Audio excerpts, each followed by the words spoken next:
I hope you are doing amazing and enjoying the warm sunny days wherever you are. I would like to share with you a makeover of my antique hutch. Let me tell you its history. When my grandmother was little, they all lived in a small wooden house, her whole family of 11.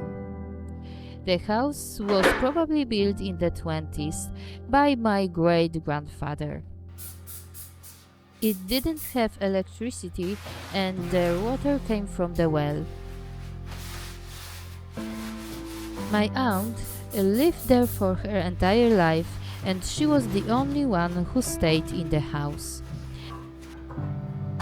After her death, my dad inherited the house and gave it to my sister with all the land. Because of its age and condition, the house had to be demolished, and this hutch is one of the last remaining pieces that survived.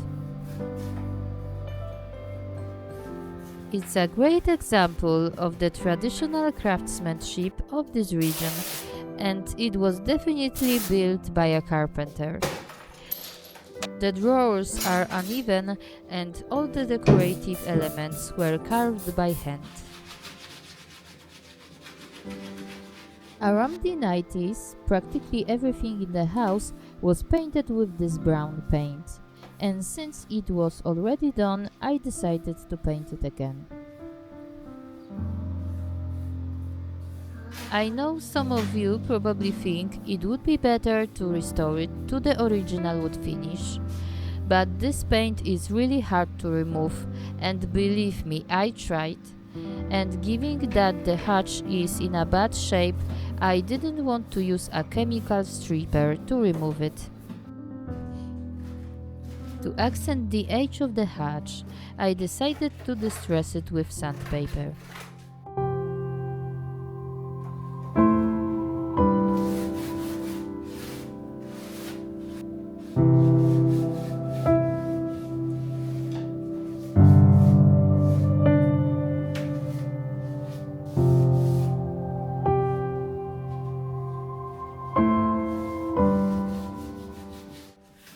When I think about how difficult their life had been and what challenges they had to face, I feel really grateful for what I have.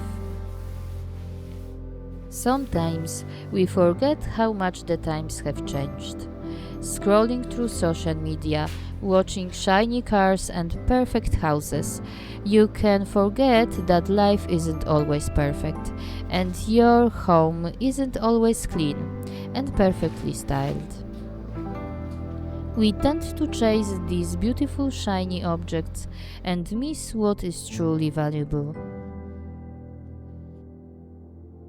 What matters are the things that bring you joy, like the smile of the loved one or the first tulips of the year that bloomed in my garden.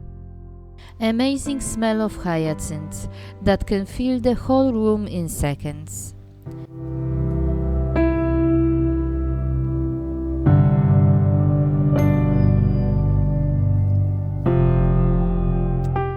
Only a month ago, the garden looked rather sad, but now it's starting to be filled with colors and scents. I cherish every sunny day that I can spend outside with my family. As I am recording this, my aunt is very sick, so I fully dedicate this video to her. I hope she recovers soon and is able to enjoy this beautiful spring that's upon us. You can take these few moments to relax, and I hope you'll enjoy watching to find out how I styled the hutch. I wish you all the best. Do zobaczenia!